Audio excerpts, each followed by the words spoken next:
The webinar is Pitch Anything, and today it's the 16th of May. So you're in the right place at the right time.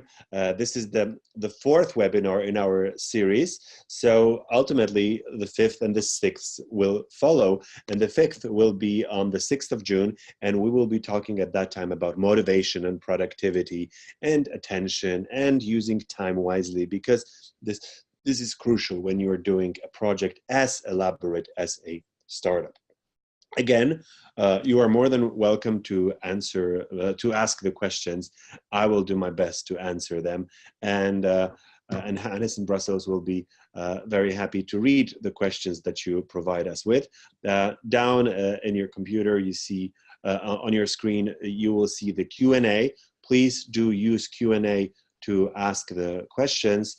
And the chat, of course, is fine to use to you, but not to ask the questions. It is more to do a little bit of a small talk or interaction between you guys, and of course, to say a nice hello to everyone. So let's start with a nice hello to everyone. But a nice hello has a bit of a bittersweet quality to it, because when it comes to pitching, I think with most, if not all of you guys, I had a chance to actually hear you pitch, or I saw you pitch in Marseille. In Marseille, you had actually 90 seconds to pitch your idea. And most of you did quite a good job, but not extremely good job at the same time. Quite good. I mean, you provided all the information necessary when pitching your ideas in 90 seconds. You said about what you guys do. You said about where you're established and where do you come from. And those are interesting information, but when it comes to pitching, that sometimes is not enough. What you had experienced and what I did experience in Marseille is actually something that we can call an elevator pitch. And an elevator pitch in the setting of 90 seconds, which is like really combined to a short amount of time, requires something that we called the big idea, okay? The big idea is something like the main assumption, like the main story that drives your idea. And it's the big idea that wins. The big idea is also usually the strongest idea that wins. Sometimes, however, it is not the best idea. It can be the strongest idea, but it can be not the best idea. And what I mean can be illustrated perfectly by one case study. I'm not sure if you're familiar with this person. This is Elizabeth Holmes, who started Theranos, a medical startup that went totally wrong. Although it is fascinating for me because on one hand, I can totally disagree with her ethical choices when doing this startup, but with a great interest, I find out and I analyzed how she did it in terms of the big idea and pitching the big idea. So let's put away all the ethical stuff. Let's put away all the consequences and how this company, her company, actually was valued at $9 billion at some time and then zero. Let's take a look at the big idea. So the big idea here was very much the contrast. She said about how the world looks today versus how it should look like. So for her, the big idea was mainly in the contrast between how we do medical tests based on blood, so blood medical test, and how we perform that, and how the world has been this status quo for more than 50 years, where we have those big players who are operating on those big machines, and all those people who have to pay for the tests have to have their blood drawn from their vein, and how it's a lot, and it doesn't give access to information, and the information is difficult to process, and also it's expensive. She supported that big idea, the little story with stories, real stories of people who were either hesitant to take their tests because they were afraid they were too expensive, or were diagnosed too late. So in short, she presented something I would call the hell of reality of today, the world as it is today. And then she said, and my big idea is to actually just take a couple of drops of blood, put it in the micro container, and perform more than 270 tests from this blood, from the finger prick, from the micro container. And now you get it. This idea communicated well by a person who was actually wearing a black turtleneck, just like Steve Jobs, and who was actually speaking with great confidence about her invention, actually won the world. It won the hearts of investors. It won the hearts of media. It won the cover of Forbes magazine, and it also helped her succeed business-wise. And again, I want to stress out, this was very unethical because her idea was actually not doable. You could not perform those tests from that. But what I want you to focus is how greatly she presented this idea. So, assuming that your ideas are doable and your products are doable, I want you to think about how you can actually communicate your big idea with your words. So basically, take it from her, but don't take the unethical behaviors. Take the way she actually presented, because you communicate with your words your purple cow. And what is a purple cow? A purple cow just stands out because it's different. It undermines the status quo. It is the animal. It is something different. So when you're presenting your big idea, it's very important to present the world as it is. What are the problems with it, and how you really get this one major idea on how to change it. Also, think about the information that is in the big idea as something that we call social currency. Social currency is the information that is new, relevant, intriguing, and interesting. Every time you pitch, you should have this type of information incorporated in your pitch. Be that an elevator pitch when you tell the audience something about the world that they did not know. When you tell them information, stats, data, analytics that they did not know before. When you tell them also about your invention that is groundbreaking and that is disruptive. So you start by doing that. Purple cow, social currency, big idea. One way to actually pitch very efficiently is something that is called the pyramid principle.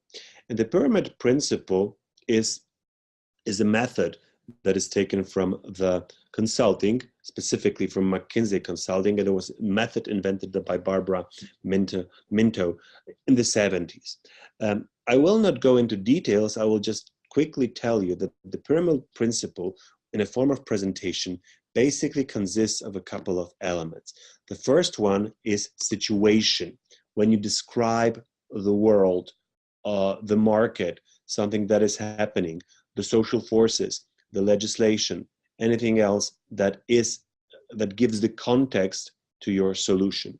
Then you hint the complication in the situation. So you hint the problems, the challenges that the situation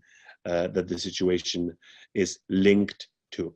Then you ask yourself a question, and this question can be specifically formulated to again hint the benefits of your solution, and then you give the answer. And in this case scenario, the answer is usually your idea. Let's try this. I'm going to guide you through the pyramid principle using numbers and stats and a real case study so that you get how it goes. And later on, I do encourage you specifically to do this exercise and to come up with your own short presentation based on this model. So let's start like this.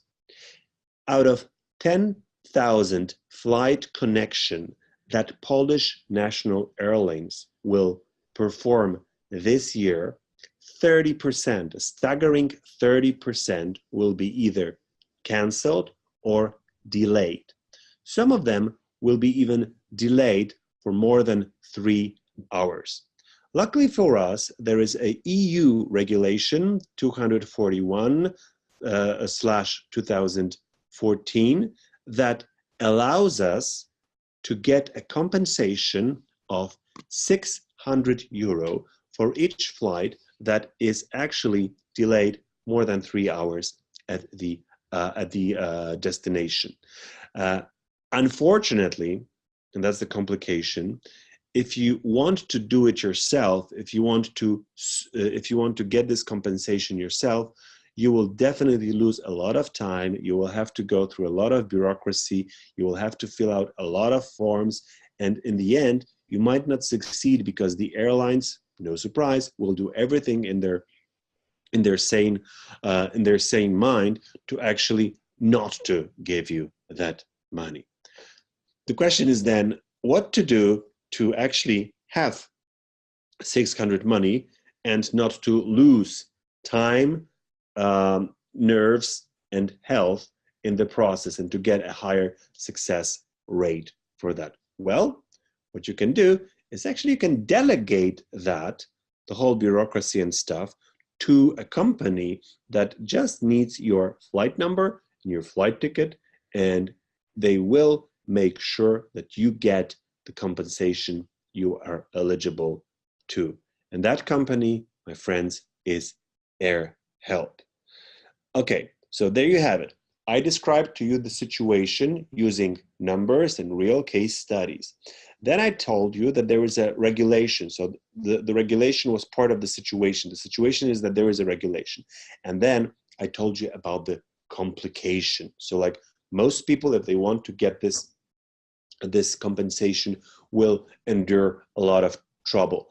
And then I asked the question, and the question was already hinting two most important benefits. So I said, what to do to not only get the money, but also not to lose time and your nerves in the process. And then I sort of hinted you the idea. The best way to actually do it is to delegate it to someone who understands it. So in all, again, it took me less than 2 minutes to explain that to you. I was using numbers and I was using the regulations, but I have to be honest with you, I made those numbers up.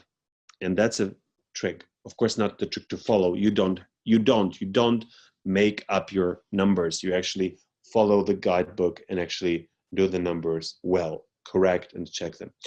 I faked the numbers because I didn't know the numbers now. But if I were pitching that, like for sure, I would definitely check the numbers, especially the EU regulation, providing the fact that we're actually being recorded for this webinar. So I would definitely do that. But it's very important, like when you pitch in front of the investors or the companies or the media, that you get your numbers right. So you probably will do a better homework than I did. But in the whole case study served as a pyramid principle model, where you have the situation, complication, that is kind of linked with this situation. Then you have the question, which hints already the biggest benefits of the solution. And then you have the answer. So I do really hope that you will actually try this one. So now let's go to the first Q&A, and that is the time for Johannes to read out the questions. Well, first, it's time for you guys to ask me the questions, because obviously, logically, we cannot read the questions that are not there, right? So that is very true. Exactly. I think we're all humans of reasons. We absolutely understand those. But I do understand that you might have some questions, guys out there. Hopefully no rhetorical questions, because these would be questions we cannot answer. Yeah. So that all depends a bit, of course. But the floor is indeed open. So if anyone has something to shoot, if you need any further deepening on something Piotr mentioned, this is your opportunity.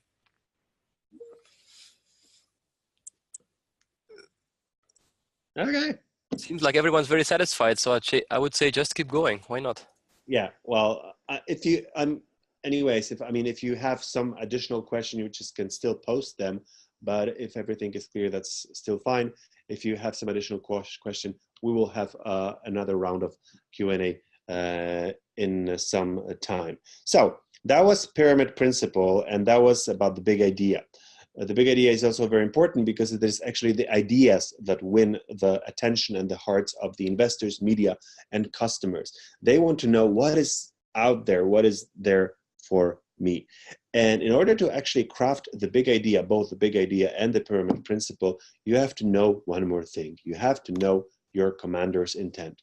What is a commander's intent? It is the main motivation that is behind the action of either the investor or the customer. The commander's intent of someone who wants to lose weight is to actually lose weight. So this is like my main motivation. I want to lose weight quickly. The commander's intent of someone who wants to run Boston Marathon is to find anything that will help me run the Boston Marathon. The commander's intent of most investors, and that shouldn't come as a surprise, is to have a substantial return on investment, to find a scalable solution that will make sure that they will make a lot of money on the money they invested. And investing is a risky sport, so they're really spotting out something that will give them this ROI very well. The customers are their commander's intent might vary, and if you're preparing a presentation, it is really important to find out or to actually discuss with your team and maybe in some research focus group, what is the commander's intent of your targeted audience or your targeted stakeholder. Because in a company, the commander's intent of the human resources specialist might be totally different than that of an IT director and than that of a CEO. The commander's intent of the owner of a large-scale food production company in the United States might be slightly different than that of a farmer in Italy. Both are good, and if you're operating in a scale of the agriculture, both might be interesting, but obviously, before you even think about the presentation, you have to inquire, you have to find out what is the commander's intent of your audience. Now, as a matter of fact, it is good to know that on the daily basis, to find out, to listen, to collect information. So if I were you, I would probably have like a nice, I don't know, a table or a nice flip chart in your room where I would put down all the notes on the commander's intent of a given stakeholders or clients or customers. The commander's intent of media is usually to find a startup to talk about that is groundbreaking, disrupting, and that they can write about an instant success or something similar. That is precisely why they were writing about the idea of Theranos and Elizabeth Holmes, because for them that was a media cash, that was an instant success. But let's put that now aside.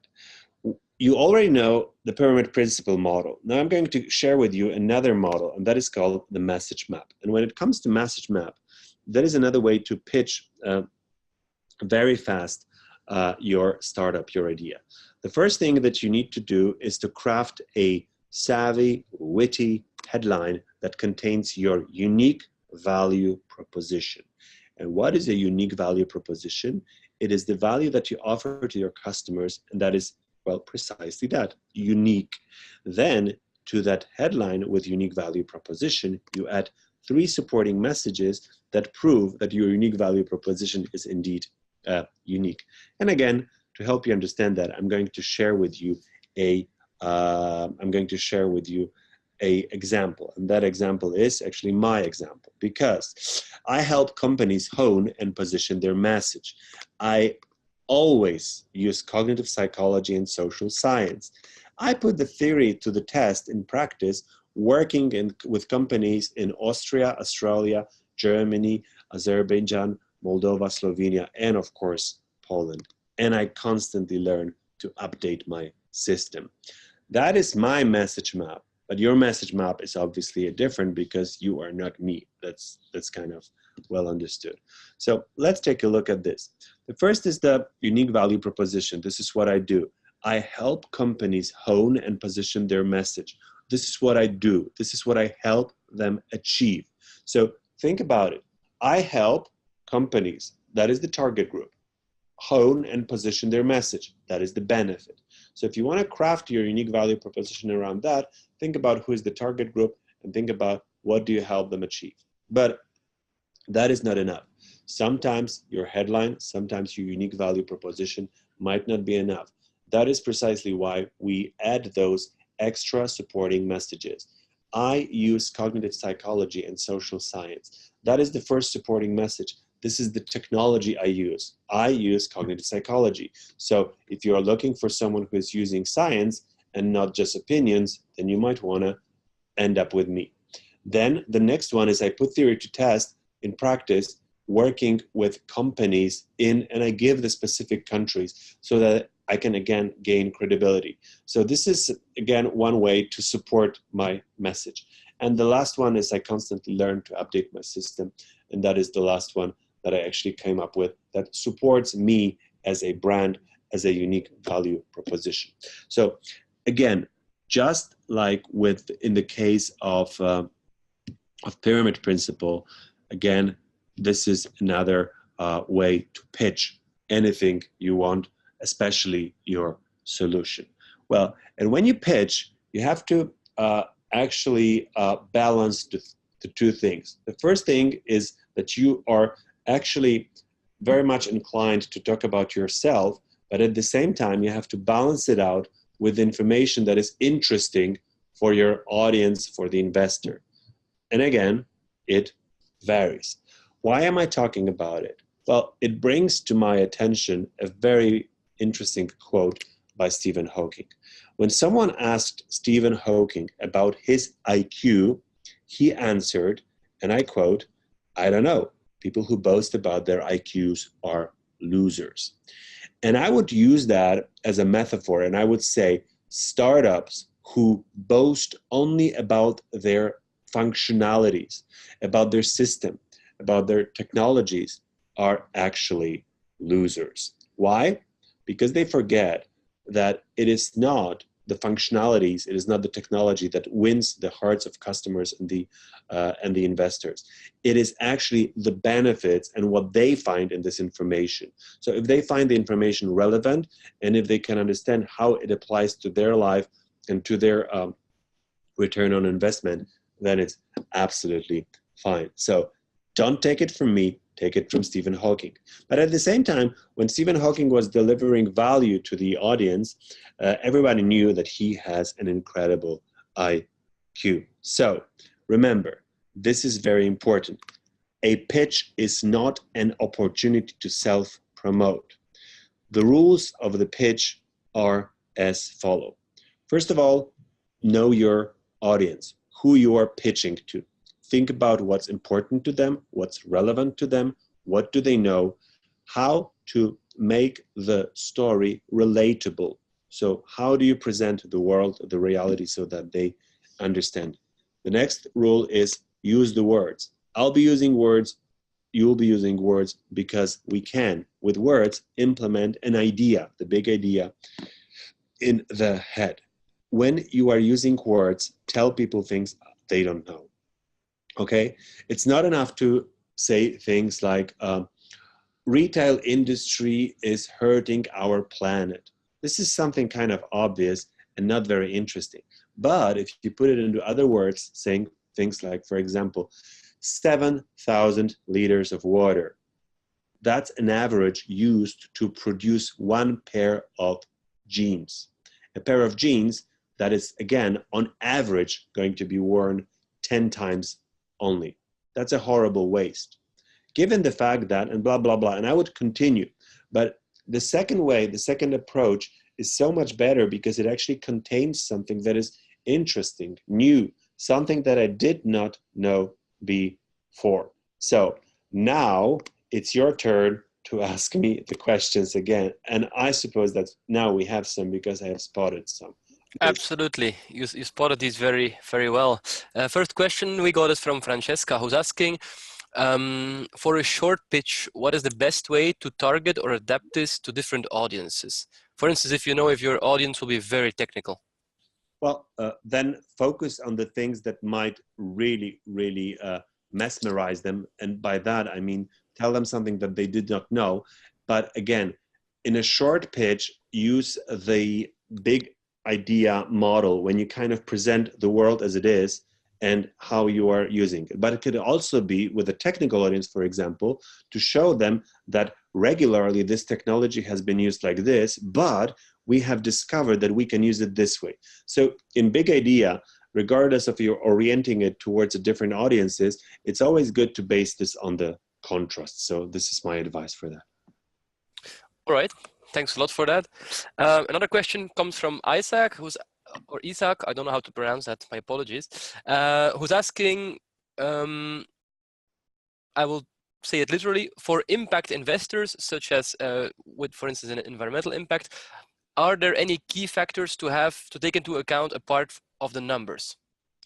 Well, definitely, I would say that the social impact might be measured on so many other ways. But I would say that every now and then, I think that it is important to impress the impact investors, not only with numbers, but the way you think about your solution. So when pitching that, I would definitely point to a special case studies, or I would tell the stories how we actually approach this business, so that we can prove that it's not only the numbers, but it's also but it's not only the money, but it's really measured by the social impact.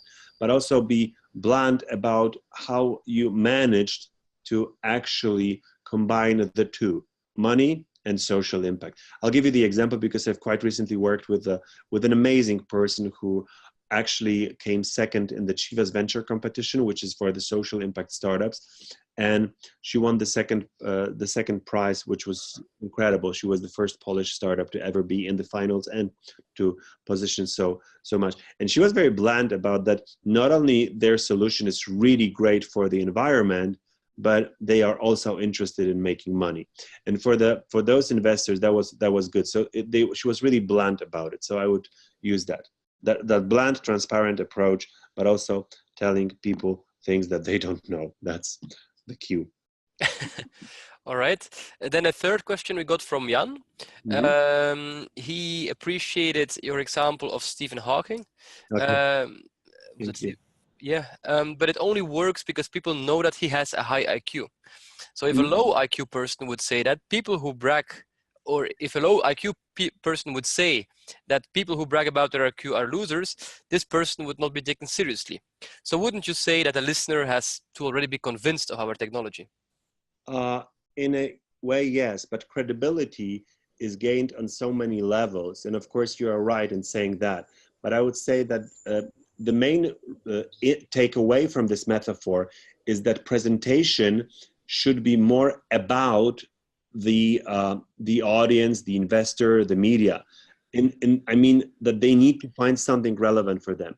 And credibility is also gained by little tweaks, like, for example, speaking in a very plain language and giving the numbers very directly and visualizing things well. So I think that the worst thing that you can do is actually try too hard to convince them that you are brilliant, because then they will doubt it. So if you constantly say that this is an amazing technology, this is an amazing discovery, and we have this amazing functionality, people might not trust you. But if you just very quickly tell them a story how this technology actually helped someone, so you just give them an interesting takeaway from that, then they will believe it.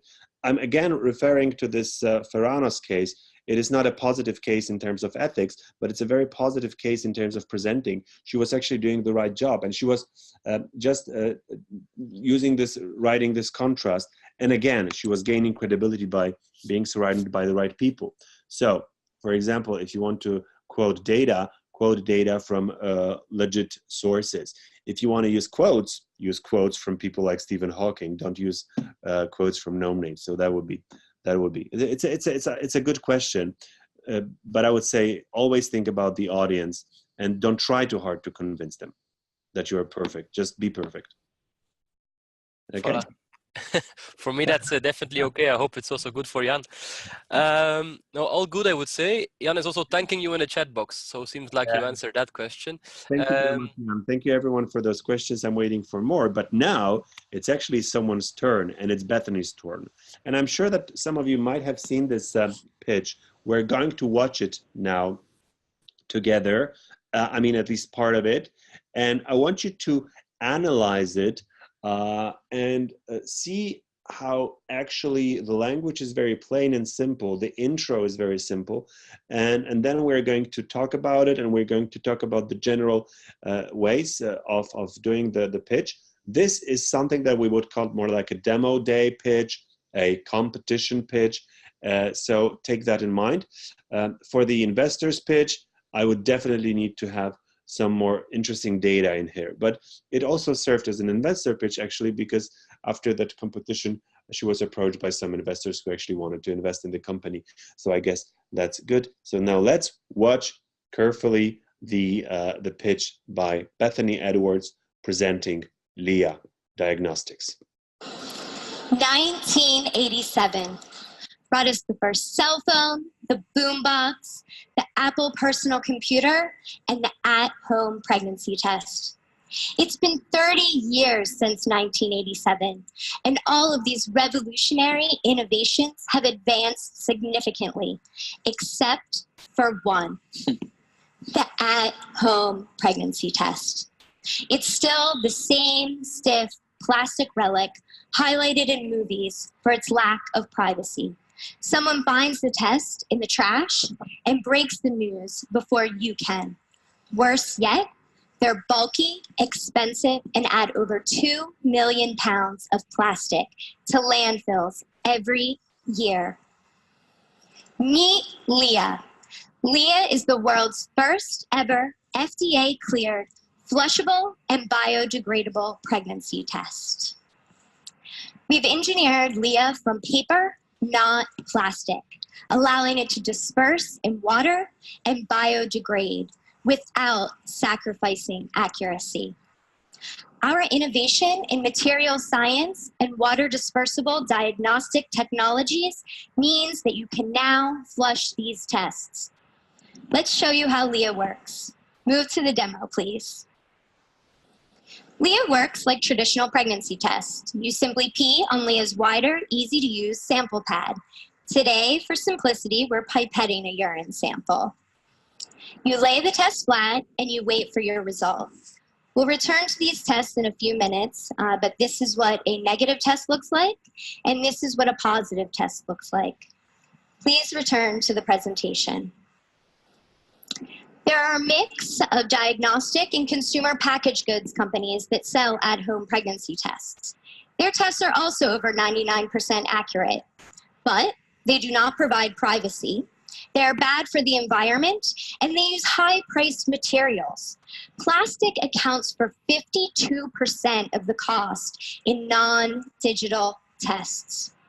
At Leah, we're modernizing pregnancy tests, and in doing so, we're creating an entirely new category of water dispersible and biodegradable diagnostics. Leah will be available for sale online in mid-2018. Priced similar to existing tests, Leah has the additional features of being flushable, compostable, and ultra-thin.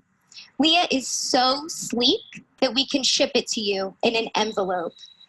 The at-home global market for at-home pregnancy tests is over 900 million, and this is for pregnancy and ovulation tests. It is expected to exceed 1 billion by 2020. We have secured 3 utility patents, 3 design patents, and our ISO 13485 certification means that we can manufacture our own tests. Yesterday on this stage, I announced for the very first time our FDA clearance. This is a major milestone, and it's one that we've been able to achieve in under 2 years. We've gone from a concept to an efficacious product in that short of a time frame. We will grow our business by partnering with manufacturing experts, expanding distribution, and leveraging our technology into additional diagnostics. To show you how Leah compares to other flushable products, we've placed the Leah pregnancy test, a leading flushable wipe, and 6 squares of toilet paper in these clear tubes. To mimic flushing motions, Anna is rocking the tubes back and forth for approximately 30 seconds. Our approach to dispersibility is twofold. We've developed a proprietary coating that repels liquid long enough to take the test, but then breaks down like toilet paper when flushed. Second, we've embedded several unique perforations throughout the test's design, including a custom perimeter seal that allows the test to easily separate for faster dispersibility. After only 30 seconds, you can see the results. The Leah test breaks down like toilet paper and is much better, significantly better than the flushable wipe. And that's how Leah works. No nitrocellulose or glass fibers, no plastic housing or landfill, just sanitary, private, sustainable disposal. Can we please return to the pregnancy test from earlier? So as you can see, the test that we pipetted a positive urine sample on has now displayed 2 red lines indicating pregnant, and the one that we pipetted a non-pregnant urine sample on is showing a negative result. Please return to the presentation. Leah is the world's first ever FDA-cleared, flushable, and biodegradable pregnancy test. Visit meetleah.com to join our pre-order waitlist today. Thank you. Thank you indeed. And of course, after that, there is a Q&A, which is usually a big part of the pitch, if there is a chance. In a Q&A, it's also very important not to argue with the person asking the question, but actually to make and state what you know, and sometimes to even state what you don't know. But let's analyze what we've just seen. The first thing is, of course, you have to start somehow. So you start with an intro. The intro can contain your name and the name of your company, and usually you should state up front what you do, but this was not the case actually here, because she decided to take it some other avenue, which is also not a bad choice, especially given that she did it well in a very simple way. Very often, if you have traction, I mean, if you already succeeded, it's good to mention that up front, because traction and success, it's something that actually keeps people activated. So if you say that we've created this AI that helps farmers grow their businesses, and so far we have cooperated with more than 200 customers, making more than $2 million in profit, that should probably be somewhere in front. And then you continue with your talk. But if you don't have the traction, you don't have to do it right away. So anyways, the intro comes first. Then she goes into the problem part. And the problem part plus the intro make the context for the solution. So you can hint the solution up front, but it's not a good thing to actually give the solution right away. It's so much better to actually put the problem first, because then again, it gives the context to the solution. Then you are allowed to, well, of course, in the solution part, you talk about the how it works, what are the main benefits, how you come up with the solution, anything that goes in here. But then it's also good to talk about the competition, like the audience already realizes that you have the solution, but maybe they already realize, but wait a minute, there are other companies that are doing this. What's the biggest advantage here? So this is actually your cue to talk about the competition. And then towards the end, you talk more about your vision, what you've achieved so far, what are your objectives for the future.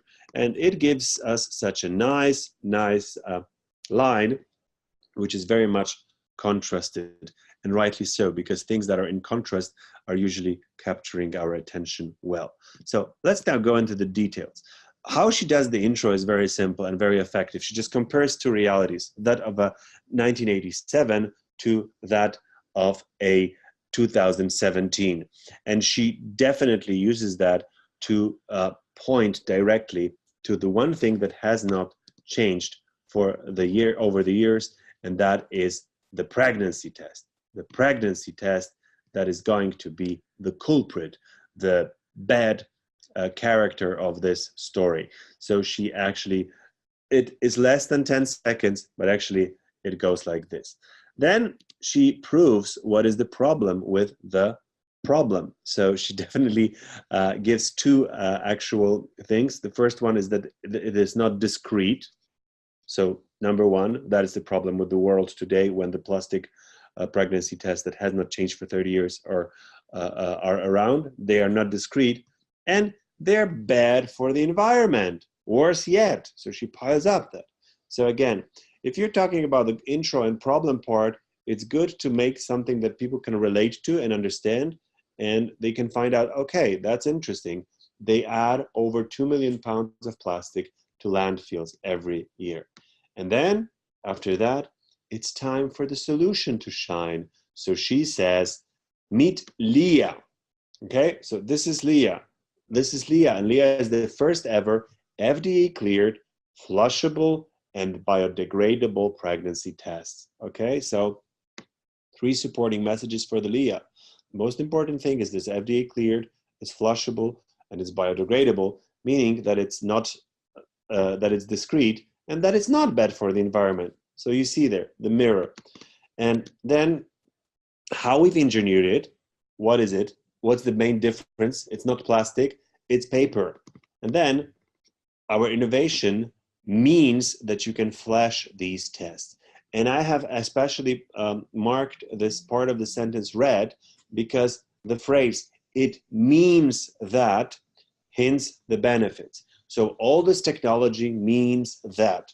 Our implementation, our system means that. Our customer can do that. Our target group can do that.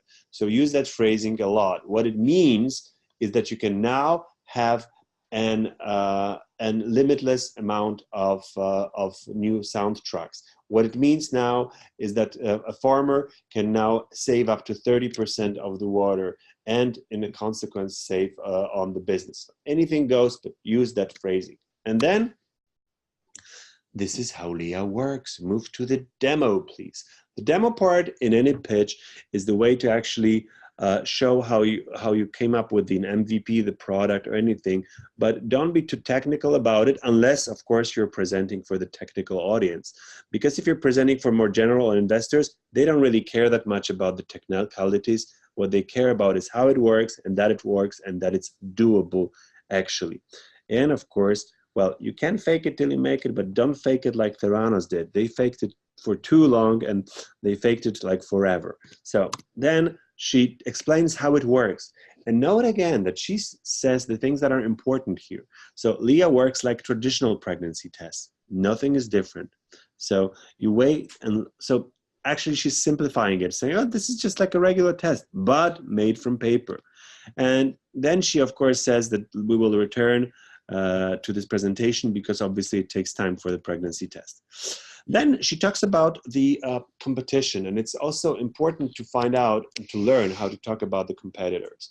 It is not to say that the competitors are totally bad, but there are a mix of diagnostic consumer packaged goods. They also are similarly priced, but their tests are also accurate. There's nothing wrong, but they are bad for the environment. Again, what is the main factor that differentiates you from the others? This is probably it. In this case, it's plastic versus paper. In your case, it's probably this versus something else. In Theranos' case, it was liters of blood and expensive versus this micro container with just a few drops of blood from the finger prick. So there you have it. Big contrast, one big differentiator. And then at Leah, we are modernizing, and that means we are creating an entirely new category. So if you're creating actually an entirely new category, that will be also worth mentioning somewhere along the way. Then it's how it's going to be available, what is our business model, how we're going to actually sell it, how it's going to be priced, how we're going to be making money, and so on and so on. And now again, some time to be specific and to point to the main factor, the main physical factor of the thing, and that is actually that Leah is so sleek that you can ship it in an envelope. That's also very, very important. It's so sleek that we can ship it to you in an envelope. I specifically am fond of this sentence because it uses a technique that is very wise. It uses a sort of like a metaphor or something else to explain an adjective. In this case, it's so sleek, but in your case scenario, it can be, our test is so intuitive that it takes just 3 minutes to learn the basic drill.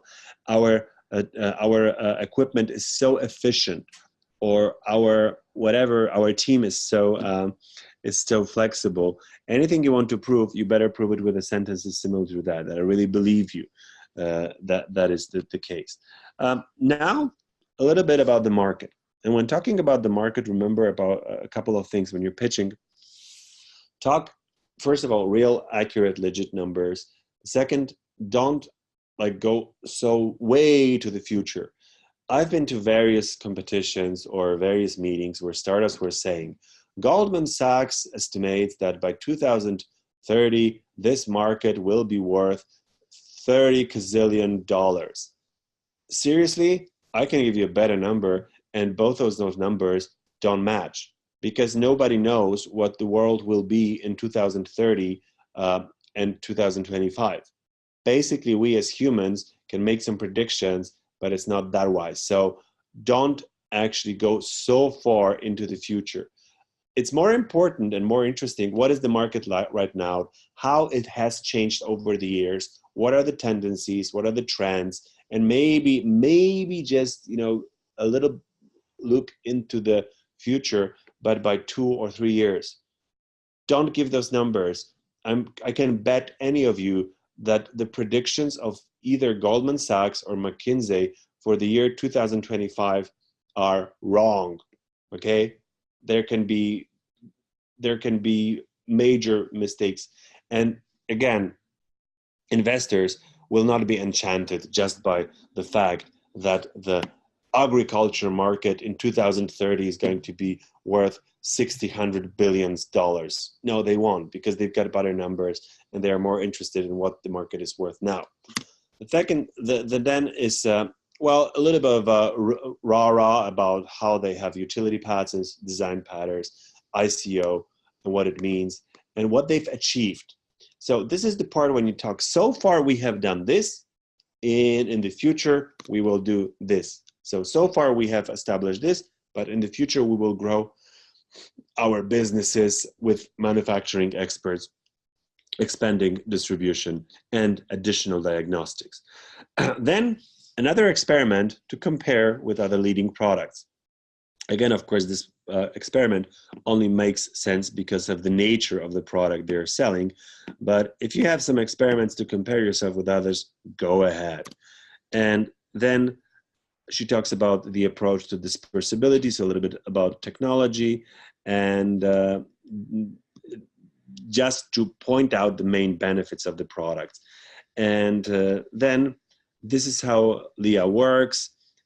Then she goes back to the demo from before, and Leah is the first ever FDA cleared flushable biodegradable pregnancy test, is again repeating what she said before, but it's very important to sum it up so that actually this is the last words that people will remember from that Leah is the first ever FDA cleared.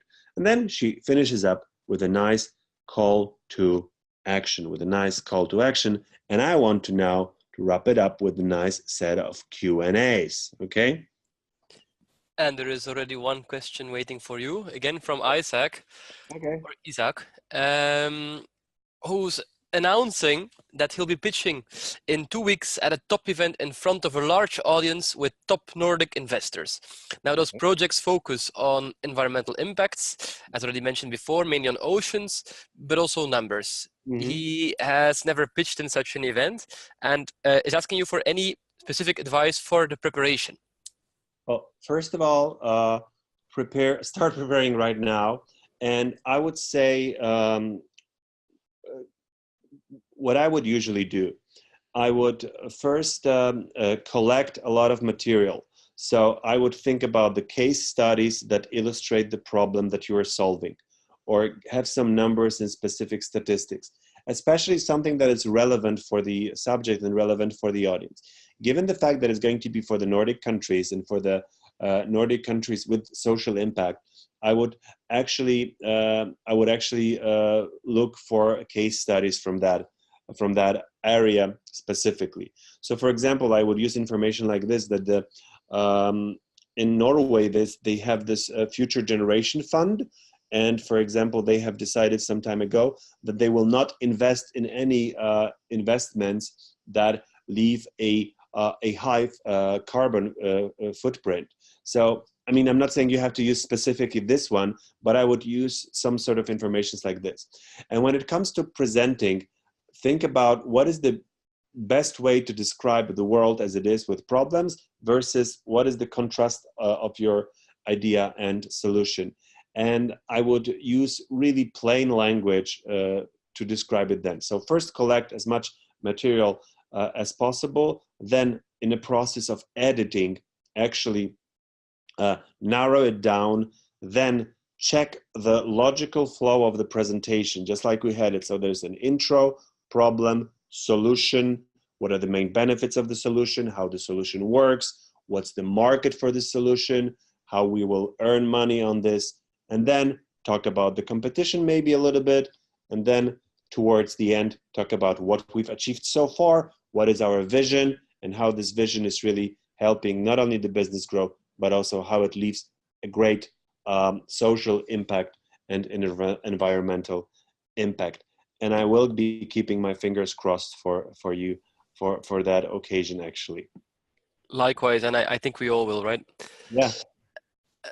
For now, no other questions, Piotr. So okay. So I will just continue with one more very important thing. First of all, there's no such thing as an universal pitch. So there's a different pitch for the media, where you look into the how do you announce a groundbreaking thing that happened with the really interesting words. For the investors, it's mainly about they are looking for the evidence that the return on investment on your startup is going to be substantial, and that you have a great team that is capable of providing a good, sustainable solution on the market that is interesting, even if it's a niche market that is interesting and full of interesting target customers. For the customers, on the other hand, the sales pitch should revolve around their problems and their world and the things that they can relate to. And having said that, I'm going to share with you one last thing, which is kind of like a thing that you can use to make notes. The first thing when you pitch is you have to think about what is the goal of your pitch. And the goal of your pitch can be either external or internal. The external goal of your pitch will be like showing out that we are their brand awareness. It can be, of course, we want to have investors banging on our door and begging us to sell them a ticket. An external pitch can be also for lead generation or even direct sales. But sometimes you have to pitch internally to motivate the team, or to communicate the change, or to communicate the pivot, actually. The other thing that you might want to think about is the room. And by the room, I don't mean only just the physical room, but also the audience and the emotion there and everything else. So when it comes to the room, you have to think about what is the room inertia. The room inertia is defined by how easily can audience interact with you. So if it's a demo day competition and you have 3 minutes to pitch, you will not have a lot of audience interacting with you. Later on, you will have questions. But if it's a sales pitch with your customers, then there is a lot of interaction, there should be. The other thing is the audience analysis. What do they know? how savvy they are, what do they know about the technology, what is it that they know about the target, the market. Do I have to explain a lot, like to explain what is Python or AI or Internet of Things, or can I just freely talk about it without explaining it? The audience analysis also means how hostile they can be or how friendly they can be. And the other thing is other important factors. Other important factors are things like, am I presenting in a large room with huge windows and very big screen? And how does it apply? Am I presenting with a microphone or am I presenting with a headset? Anything goes. And the other thing is world 1 and world 2. Think about it. World 1 is the world before your solution. The world 1 is a sad place somewhere on earth. It is almost like the purgatory. And then is the world 2, the vision with your solution. Imagine this, imagine that, and that means that people are happy, live forever, and are healthy. And the bigger the difference between the before and after, the bigger impact you might make. Returning back to the Theranos case, when she was describing the before, she was talking about all the bad things that are connected to the system as it is right now. Then she said about how it's going to be wonderful after this disrupting revolution of this one micro container. And the difference was so big and people could relate so much to that they actually believed her. Plus she was using the same schemes as Steve Jobs was. Only the fact was that if iPod would have not been working, there would be no lives lost. But her solution was actually kind of dangerous. So this is like the template that you might use thinking about your pitch. Always look for great stories, great case studies, great numbers that support your case. Remember about the pyramid principle: situation, complication, question, answer. Remember about the message map, and remember that it's always worth checking good startup events like Web Summit or TechCrunch or European Space Week, where you see good people presenting, and then don't steal their narrative, but steal their ways they approach, and learn, always learn, and believe that you can do a better pitch, that your next pitch will be better than the one before. And remember that there is always room for improvement. And also remember that a great pitch will not actually save a bad idea, but a very bad pitch can bury a very decent idea. So keep that in mind. And I do hope to see you on the 6th of June. That will be absolutely amazing for me to see you guys. So for now, that's basically what I wanted to share. On my blog, and you will find my blog by my surname, which is bucki.pro, there is a section called pitching. And in that section, you will find some additional materials that you might want to use. You're more than welcome to use it, especially given the fact that I wrote them in English. Most of the blog is in Polish, so don't get discouraged. But this section, pitching, is mostly in English, so you will find material there. Okay? Great. Thank you so much, Piotr. And thank you, everyone, for being here. Let's meet again soon, the 6th of June. And that's in a couple of weeks. So I wish you all a great night, and hoping summer is coming to each of you. Yep. And I'd like to say that I especially appreciate everyone here being and taking time of the day, but also kudos to the people asking the questions. Very good questions again. And I like to keep this interactive. So thank you very much for this. So thank you, Hannes. Thank you, everyone. Thank you, everyone who asked the questions. Isaac, Frederica, and Francesca, and Ian, and everyone else who was on board. And make sure to visit my blog to find out something more about pitching. So thank you so much for this, and stay in touch. Bye. Ciao. Ciao.